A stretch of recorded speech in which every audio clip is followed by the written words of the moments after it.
The Great Hall of the Galactic Council stretched high above the floating platforms where hundreds of alien beings gathered.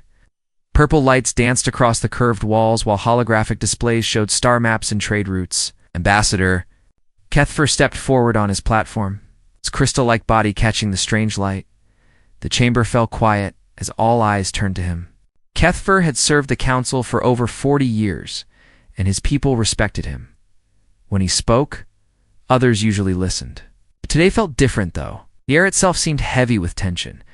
Honored members of the council, Kethfer began, his voice carrying the musical tones of his species. I come before you with urgent concerns about our treatment of the human colonies. A low buzz of conversation started among the assembled beings, and he had multiple arms. Some looked like giant insects. Others resembled snakes or lizards. All of them seemed surprised that anyone would waste time talking about humans. Speaker Zorthok rose from the central platform. He stood nearly 10 feet tall, his insect-like body covered in dark green armor. His compound eyes reflected the chambers. Lights as he clicked his mandibles together. Ambassador Kethfer, the humans are barely worth our attention. They have been in space for less than 200 years. Their entire civilization is primitive compared to ours. Kethver's crystalline form shimmered with worry. That is exactly the mistake we are making. I have spent years studying human history and culture. When cornered, when pushed beyond their limits, humans become something entirely different. They have a phrase for it, going nuclear. It means they will use any means necessary to survive. The Valian representative Sashara uncoiled from her platform. Her snake-like body stretched nearly 15 feet long, covered in scales that shifted from green to blue. One species cannot threaten 700 council members. The idea is laughable. Other representatives began to murmur agreement. The Thackeray delegation, a group of bird-like creatures with bright feathers, chirped their amusement. The massive Gorvani, who looked like walking mountains of stone, rumbled their deep laughter. Kethver raised his voice above the noise. Listen to me. The trade restrictions we have placed on their outer colonies are already causing problems. Human families are suffering. Their children are going hungry because we block their food shipments. They're sick or dying because we refuse to let medical supplies through. Good Speaker Zorthok clicked his mandibles again. Perhaps hunger will teach them to follow council law. You don't understand, Kethver's voice became urgent. Humans have requested to speak with us 17 times in the past month. Each time, we have refused. Each time we ignore them, they grow more desperate. And desperate humans are dangerous humans. High above the main floor, in a small observation deck, 2 humans watched the debate. Commander Jake Morrison stood with his arms crossed, his jaw tight with anger. His uniform bore the insignia of the Terran Colonial Defense Force. Beside him, Captain Lisa Martinez shook her head slowly. They're talking about us like we're insects, Lisa whispered. Jake's hands formed fists at his sides. They have no idea what they're dealing with. Both humans had served in the colonial wars. They had seen what happened when human settlements were threatened. They knew their own people's capacity for violence when pushed too far down in the chamber. Kethver was making one final attempt.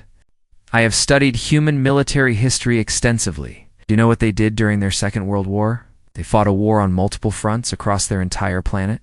They built weapons that could destroy entire cities. They kept fighting. Even when their enemies had superior numbers and better equipment. The Zolani representative, a being that looked like a walking tree with glowing bark, swayed slightly. Ancient history. Primitive weapons. Not relevant to modern warfare, it is completely relevant.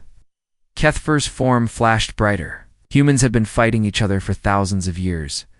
Every generation has faced some kind of war or conflict. It has shaped how they think, how they react to threats. They don't follow our rules of civilized warfare. Sashara hissed her amusement. What could they possibly do that would concern us? Kethver looked around the chamber desperately. Improvise. They adapt. They find ways to turn their weaknesses into strengths.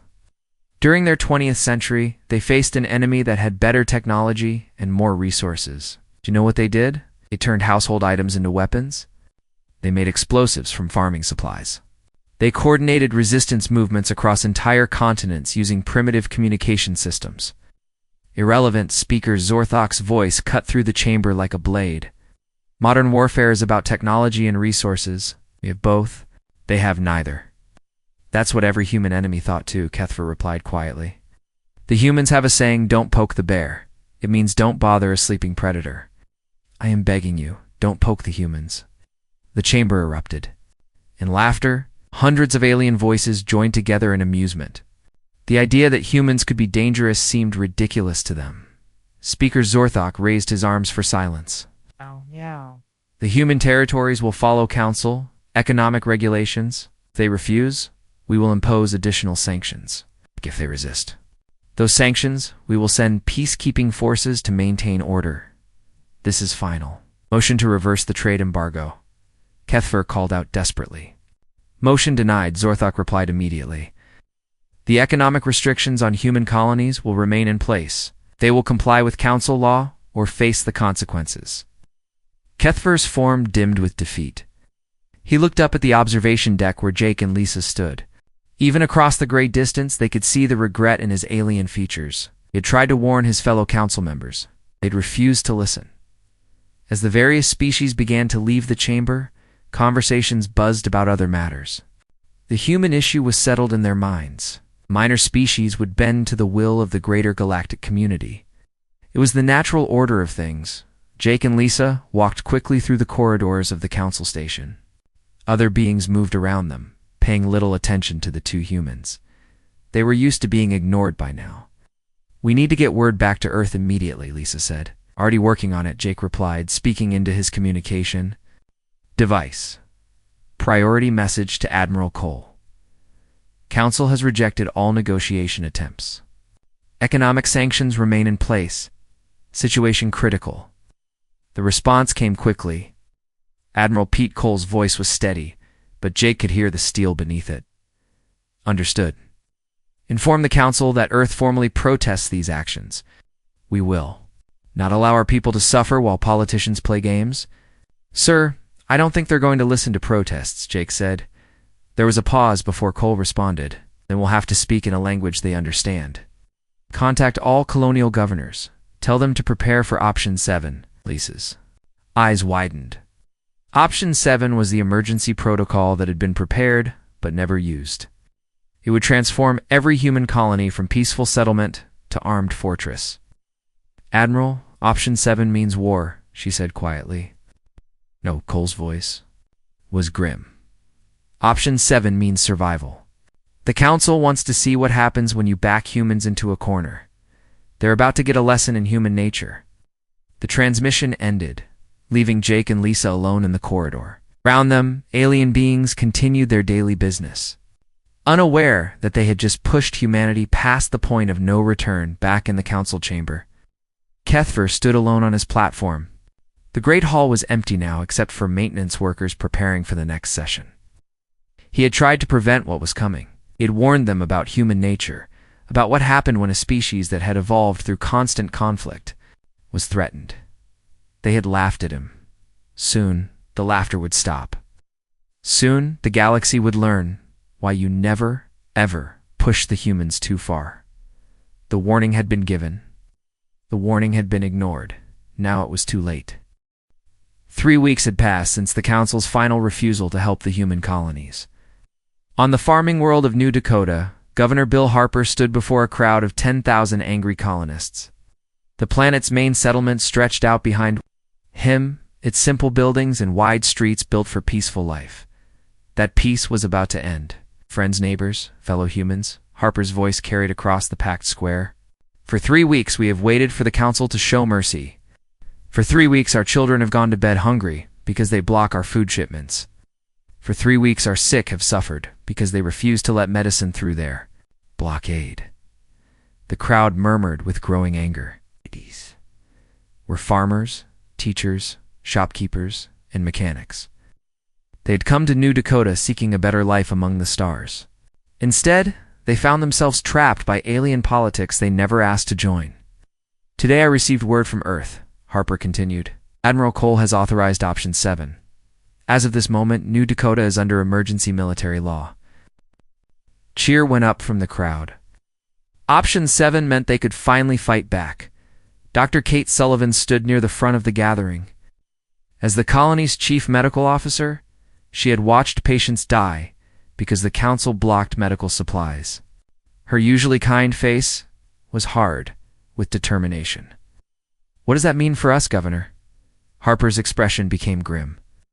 "It means we stop playing by their rules. It means we remind the galaxy what humans do when someone threatens our families."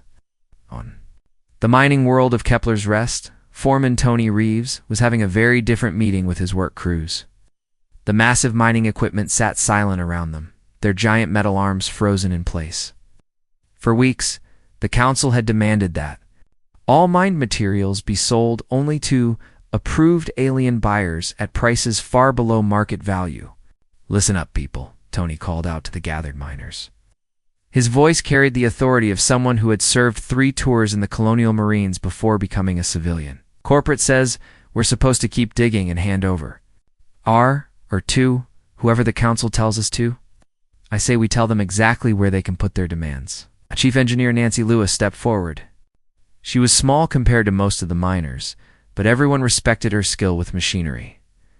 "What are you suggesting, Tony?" "I'm suggesting we remember something important," Tony replied. "We're not slaves. We're humans. And humans don't kneel to anyone." The miners cheered their agreement. These were tough people who had come to Kepler's Rest to earn good money in dangerous work. They were not afraid of a fight. Nancy smiled for the first time in weeks.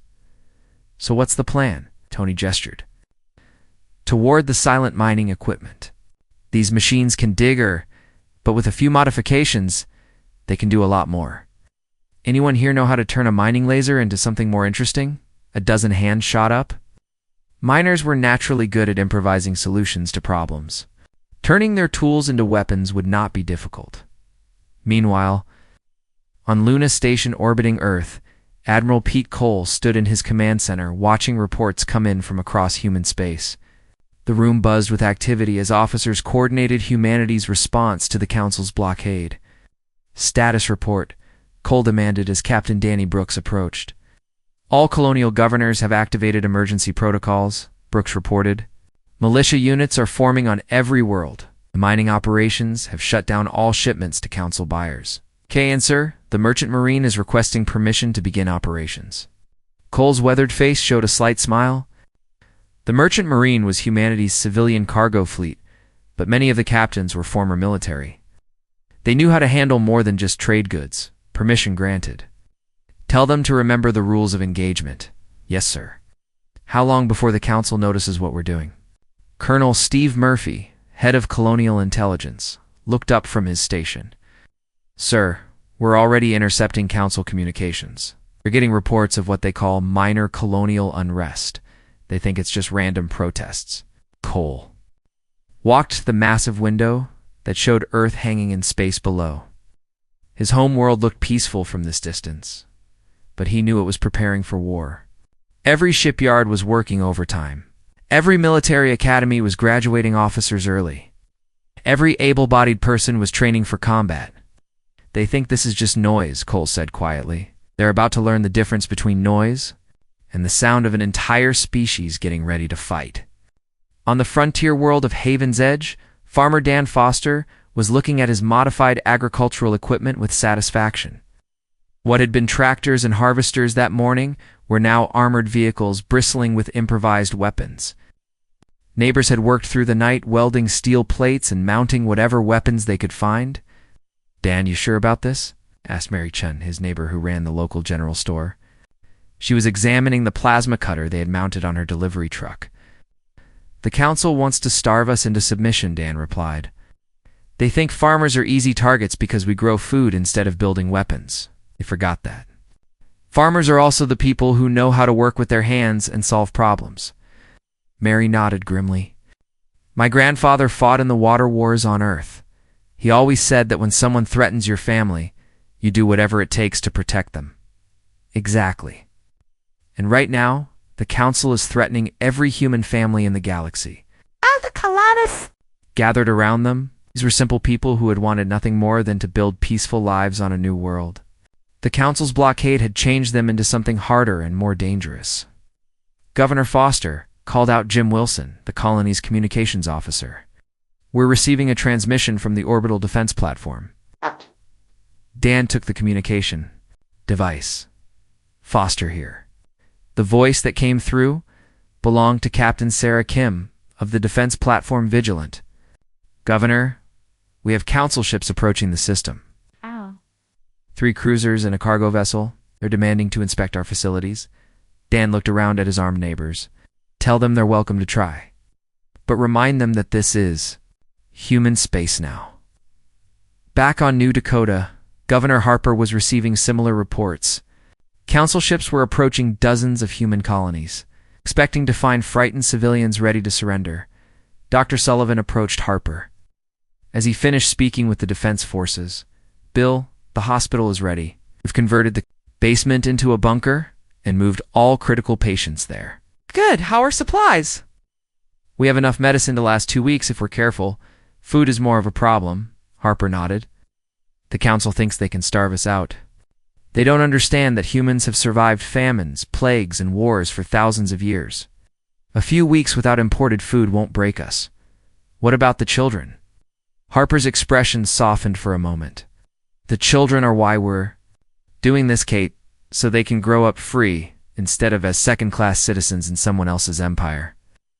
Across human space, similar conversations were happening on dozens of worlds.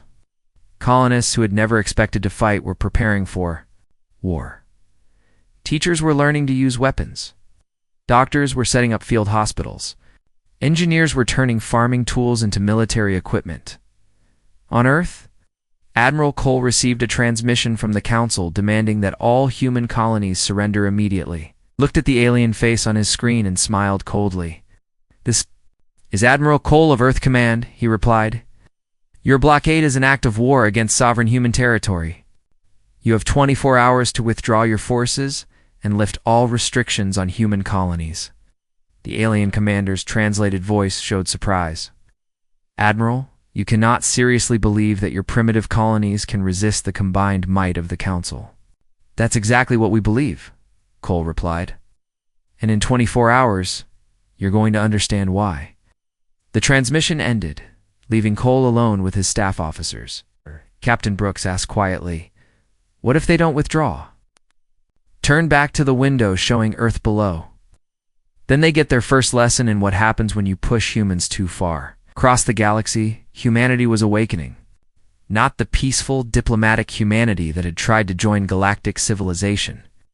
This was the humanity that had crawled out of caves and conquered a planet. This was the species that had survived ice ages, plagues, and wars that lasted generations. The Council had wanted to see what humans would do when cornered. They were about to find out. The Council chamber was in complete chaos. Speaker Zorthok stood at the center platform, his insect-like form trembling with rage and confusion. Round him, representatives from hundreds of alien species shouted questions and demands. At the holographic displays showing human colonial territories flickered with red warning symbols. "This is impossible," hissed Sashara, her snake-like body coiled tightly with stress. "One species cannot coordinate resistance across such vast distances so quickly." Ambassador Kethver floated near the edge of his platform, his crystalline form pulsing with urgent light patterns. "I warned you this would happen. Humans don't just resist, they adapt, improvise, and escalate faster than any species we've ever encountered." The displays around the chamber showed reports that defied everything the Council thought they knew about warfare. On New Prosperity, human colonists had somehow converted their farming equipment into mobile artillery units. The mining world of Titan's Gate had declared complete independence and was jamming all Council communications in their system. Most disturbing of all, human merchant ships were disappearing from hyperspace routes, only to reappear as heavily armed raiders attacking. Council supply convoys, General Vextai stepped forward, his massive reptilian form towering over the other representatives. His species had conquered 12 star systems through superior military might. "We have overwhelming technological superiority. One battle group can pacify any human colony." "That's exactly what they want you to think," Kethfer replied desperately. Humans don't fight like civilized species. They don't seek honorable victory through superior force. They seek total victory through whatever means necessary. On the human colony of Riverside, Captain Roy Baker crouched behind what remained of the Colonial Administration building. The Council's so-called pacification fleet had arrived that morning, expecting to find frightened civilians ready to surrender. Instead, they had found every man, woman, and teenager on the planet, armed and waiting. The aliens had better weapons, better armor, and better training. They also had no idea how to fight an enemy that refused to follow the accepted rules of warfare. Contact from Admiral Cole reported Sergeant Ellen Price from her position behind the makeshift communication array they had built from salvaged parts. Baker took the transmission, ducking as alien weapons fire scorched the air above his head. Baker here, Admiral. Cole's voice crackled through the static. How's the situation down there, Captain?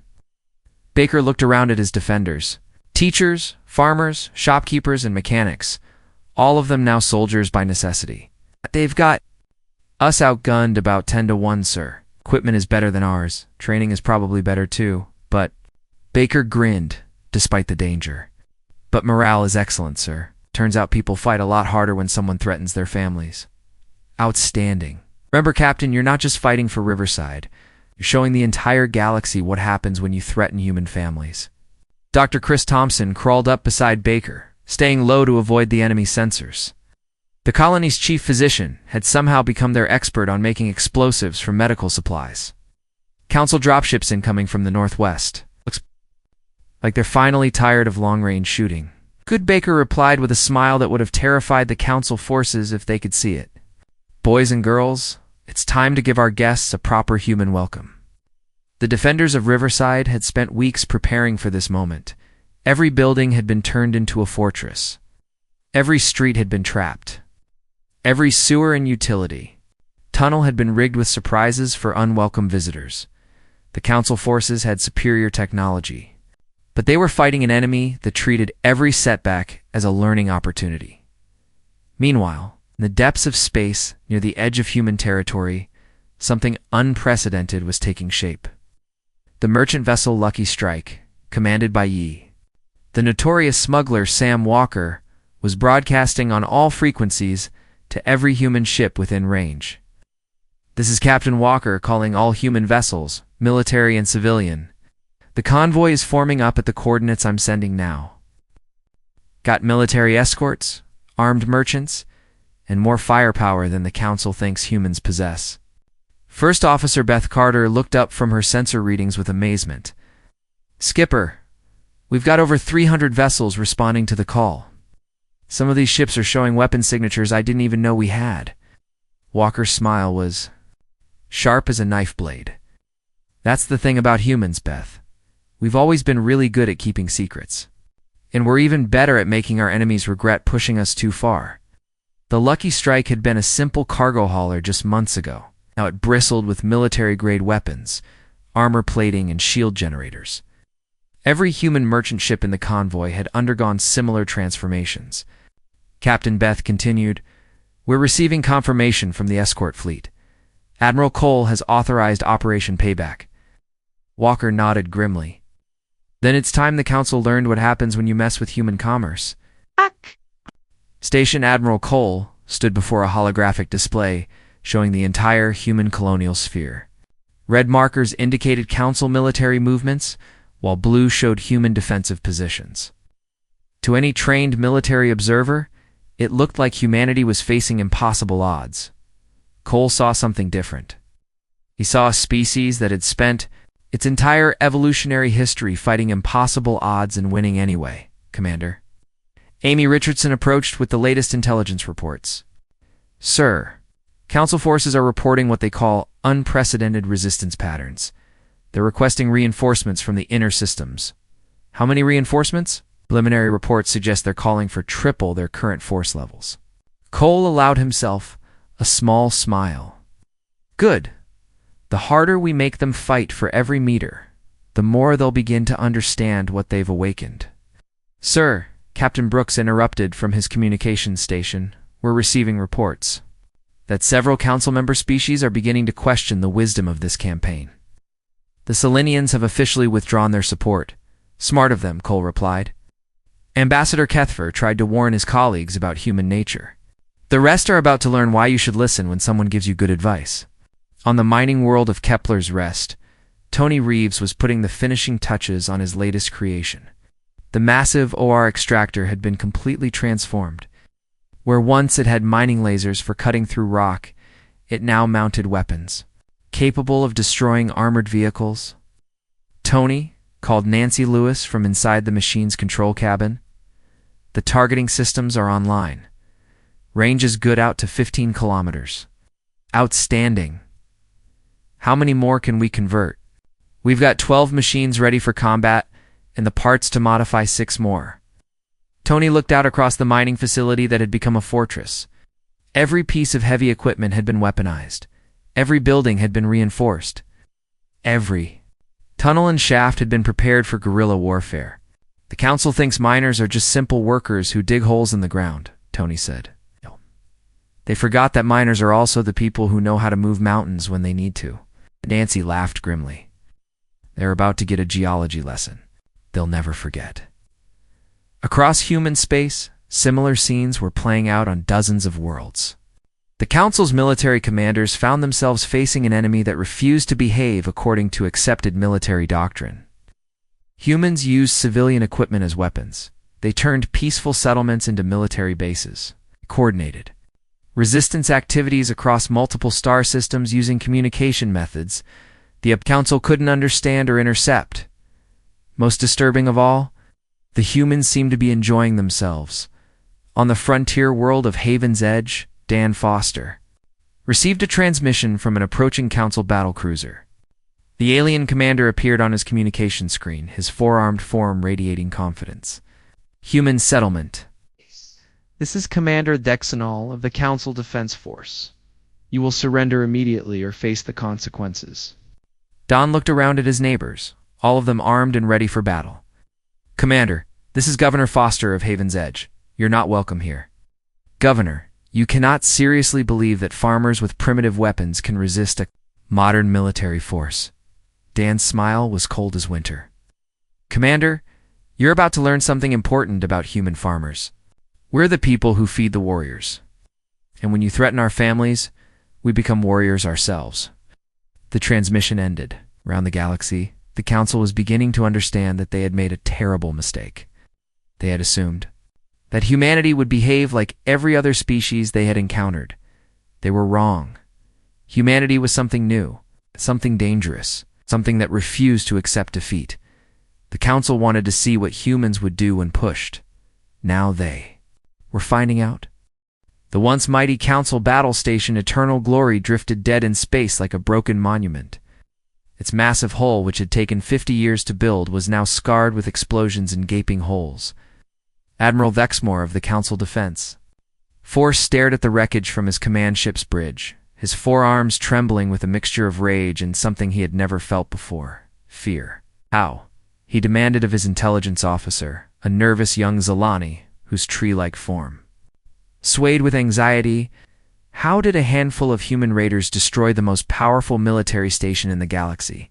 The officer consulted his datapad with shaking appendages. Sir, the humans didn't attack the station directly. They somehow infiltrated our support fleet, sabotaged the supply ships.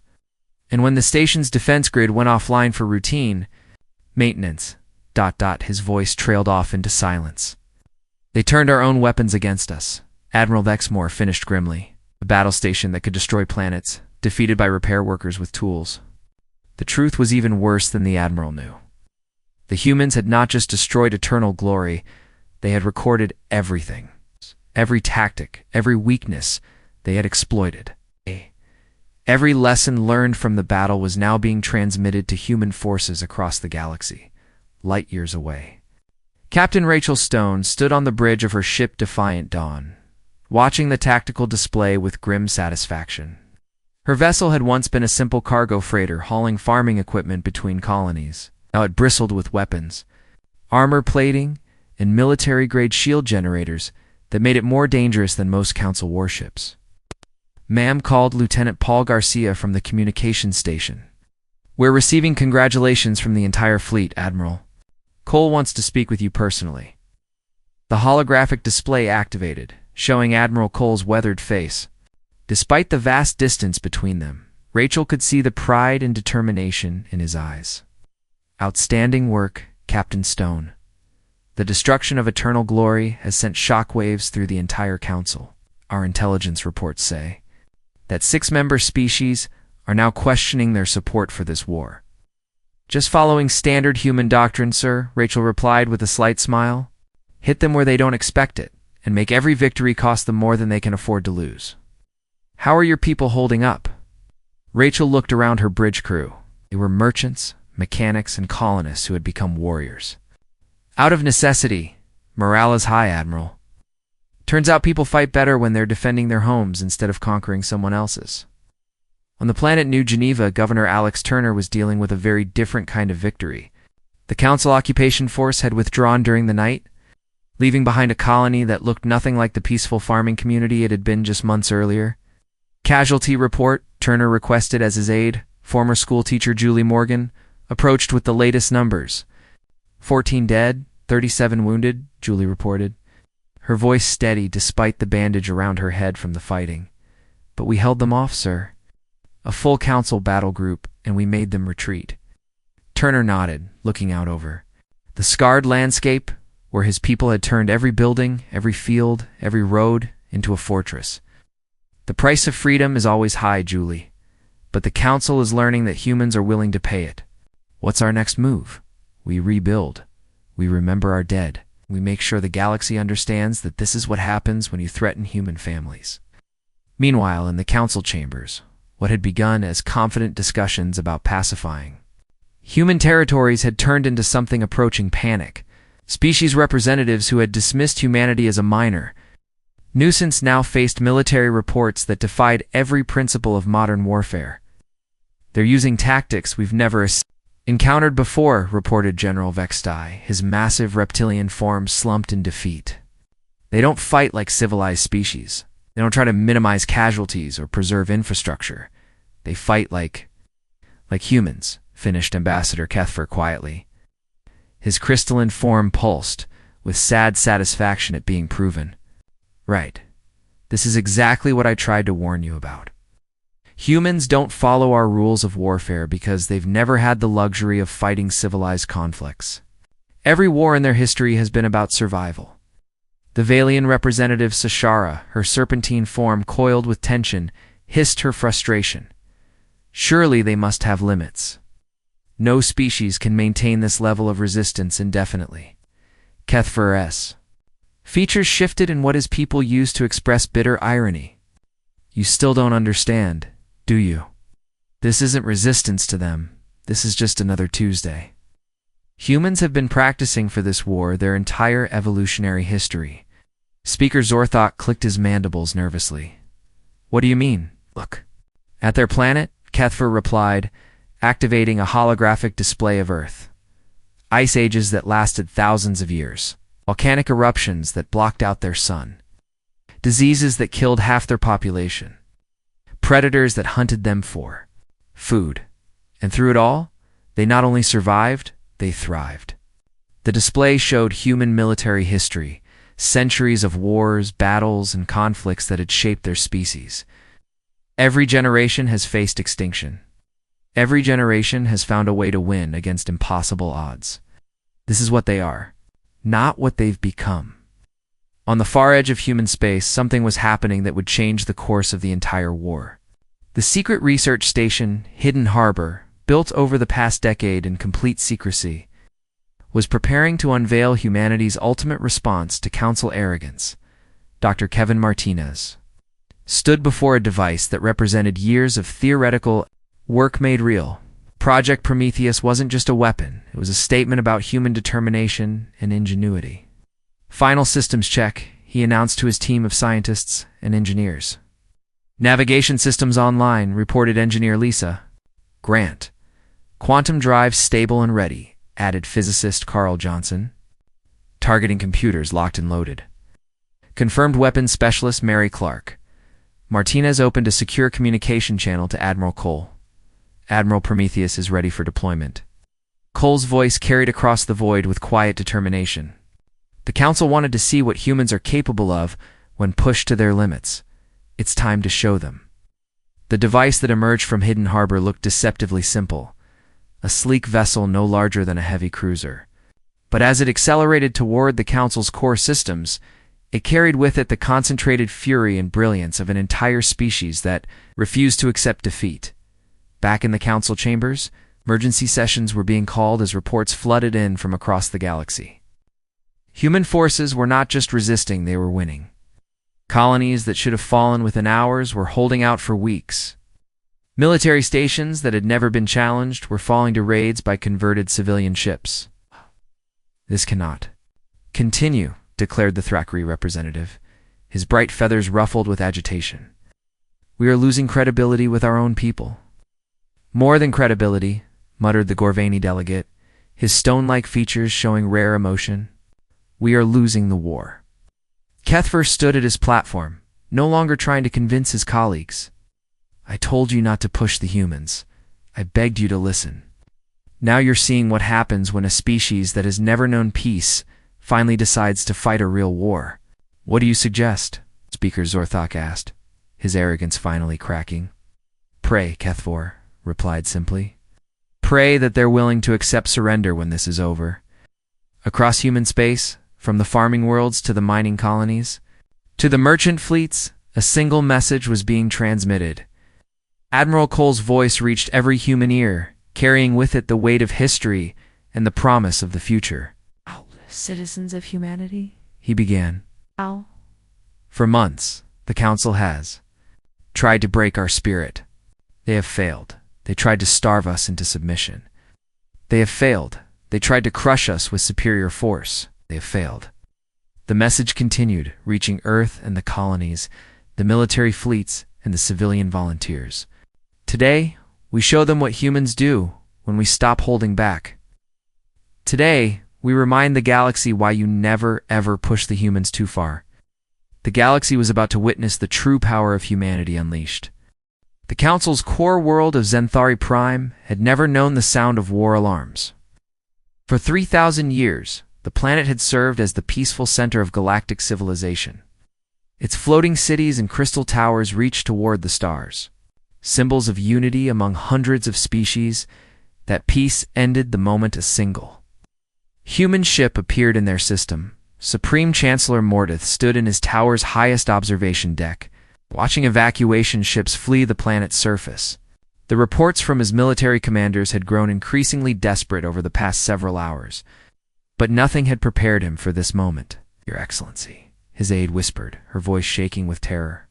The human vessel is broadcasting on all frequencies across the entire system. The holographic display activated, revealing a human in a simple military uniform. Captain Bobby Harrison of the vessel Retribution looked tired, but his eyes burned with the quiet determination that the galaxy was learning to fear in humans. Citizens of the Council, Harrison began, his voice carrying to every inhabited world. In the star system, my name is Bobby Harrison, representing the unified colonies of humanity. We did not seek this war. We asked for fair treatment. We requested basic rights. We begged for simple recognition as equals. The image shifted to show tactical displays of human victories across dozens of star systems. Colony worlds that had held against impossible odds. Battle stations destroyed by clever tactics. Kyre Council fleets scattered by converted merchant vessels. You chose to ignore our pleas, Harrison continued. You chose to believe that one species could not matter in your vast empire. You were wrong. On Earth, Admiral Cole watched the broadcast from his command center, surrounded by staff. Officers who had spent months coordinating humanity's response to Council aggression. Beside him, General Patricia Williams smiled grimly. She had designed the ground warfare strategies that had made human colonies impossible to conquer. He's really going to do it, she murmured. Cole nodded slowly. The Council wanted to see what humans do when pushed beyond our limits. Now they get the full demonstration. Back on Zenthar Prime, Chancellor Mordeth was receiving reports that made no sense according to everything he knew about warfare. The human ship had somehow bypassed every defense in the system without firing a single shot. Their sensors showed no weapons, no attack formations, no signs of aggressive intent. Just one vessel holding position above their capital. "What do they want?" he demanded of his advisors. The answer came from Captain Harrison's continuing broadcast. "We want what we have always wanted: respect, recognition, and the right to exist as equals in this galaxy. But since you chose to deny us these basic rights, we are going to teach you a lesson that your species will remember for the next 3,000 years." The display changed, showing technical specifications that made military experts across the galaxy stop what they were doing and stare in growing horror. The human ship was not carrying conventional weapons. Instead, it carried something far more terrifying: a complete database of human military history, tactical doctrine, and strategic thinking. "This is our gift to you," Harrison said with cold satisfaction. "Every lesson we have learned from 5,000 years of constant warfare, every strategy we have developed for defeating enemies with superior numbers and technology, every psychological tactic we have mastered for breaking the will of those who believe they are invincible." Ambassador Kethfer, watching from his embassy on a distant world, felt something like relief wash over his crystalline form. Finally, his colleagues would understand what he had been trying to tell them for months. "We are transmitting this information to every military academy, every strategic planning center, and every government archive in council space," Harrison announced. "Study it carefully. Learn from it, because this is what you face every time you decide to threaten human families." The broadcast shifted one final time, showing footage from human colonies across the galaxy. Not scenes of destruction and war, but images of rebuilding and renewal. Farmers returning to their fields with weapons close at hand. Children playing in schoolyards surrounded by defensive walls. Cities rising from battle damage with determination visible in every new building. "You tried to break our spirit," Harrison said simply. "Instead, you reminded us who we are. We are the species that survived ice ages and plagues. We are the people who looked at impossible challenges and refused to surrender. We are humans, and we do not yield to anyone." The transmission ended, leaving the galaxy in complete silence. Within hours, council member species began withdrawing their support for the war. The Valians, whose representatives had laughed at human concerns, issued formal apologies and offers of reparations. The military commanders who had dismissed human capabilities found themselves studying the transmitted data with growing understanding and fear. On New Dakota, Gouverneur Bill Harper stood once again before his colonists, but this time, his message was different. The settlement around him showed signs of recent battle, but also signs of renewed hope. "Friends and neighbors," Harper called out to the crowd, "I have just received word from the council. They have agreed to all our demands: full recognition of human colonial rights, equal representation in galactic trade, and most importantly, a guarantee that humanity will never again be dismissed as unimportant." The crowd erupted in cheers, but Harper raised his hand for quiet. "We paid a price for this victory. We lost good people. We learned hard lessons. But we also proved something important: that humans will not be pushed around by anyone." Dr. Kate Sullivan, now serving as the colony's representative to the Reformed Council, stepped forward. "What happens now, Governor?" "Now we build," Harper replied. "We remember our dead. We teach our children what we learned. And we make sure the galaxy never forgets what happens when you threaten human families." Back on Luna Station, Admiral Cole received the official council's surrender from Chancellor Mordeth himself. The alien leader looked aged beyond his years, his former arrogance replaced by something that might have been wisdom. Admiral Cole Mordeth began formally. "The Council accepts your terms and recognizes the full sovereignty of human colonial territories. We deeply regret that this conflict was necessary." Cole studied the Chancellor for a long moment before responding. "Your Excellency, we never wanted this war. But since you forced it upon us, we made sure it would be educational for everyone involved. The data you transmitted, those military strategies and tactics, they will change how warfare is conducted across the galaxy," Cole replied. "Simply Maybe next time someone will think twice before picking a fight with a species they don't understand. As the formal surrender ceremonies concluded, and the galaxy began adapting to a new reality where humans sat as equals at the council table, a simple message was recorded in the archives of every major species. They pleaded with the council, "Don't push the humans." No one listened. The consequences were severe but educational. 5 years later, Ambassador Jake Morrison stood in the same council chamber where he had once watched humanity be dismissed as irrelevant. Now, he served as Earth's chief representative, his words carrying the same weight as any other council member as he prepared to address the assembly about humanity's latest colonial expansion proposal. Caught sight of Ambassador Kethfer in the Selenian section. The crystalline being's form flickered in what Morrison learned was his species' way of expressing satisfaction. Some warnings, Morrison reflected, really should be listened to the first time they are given. The galaxy had learned that lesson, the expensive way.